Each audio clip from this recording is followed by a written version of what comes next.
Hey guys, this is Pastor Bell with just a quick word, and today I want to talk about Reformation, a little history, and why it matters to us today. Reformation Day itself is October 31st, the same day as Halloween, although the two are not related in any fashion, really.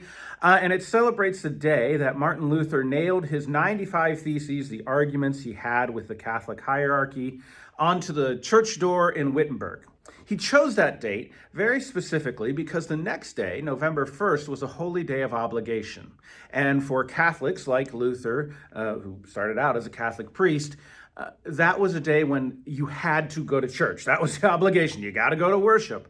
And so by putting his arguments there on the church door, it was like a form of social media. People would see it, it would spread more quickly, and it would get into the hands of more people.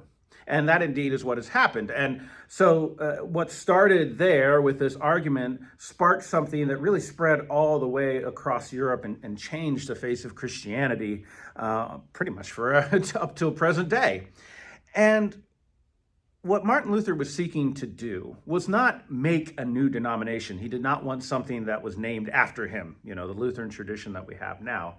But rather it was about reforming the Catholic Church to look more like the church as God intended it, or at least what people at that time thought it should look like, to reform some corruption issues that were going on in order to share the gospel message in a way that actually reached people. He had particular issues with the fundraising methods, if you will, of the Catholic Church and how that was affecting the laity.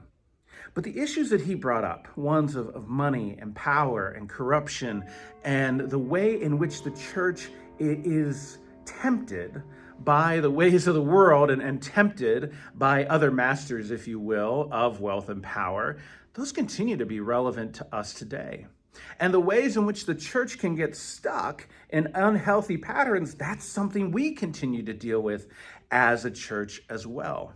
Reformation is not just a historical look back, it is also a call to continue to change as the church, not to change our message, the gospel message of Jesus, but to help take that life-giving message that we've been sharing for almost 2,000 years now and make it relevant and life-giving for people hearing it today.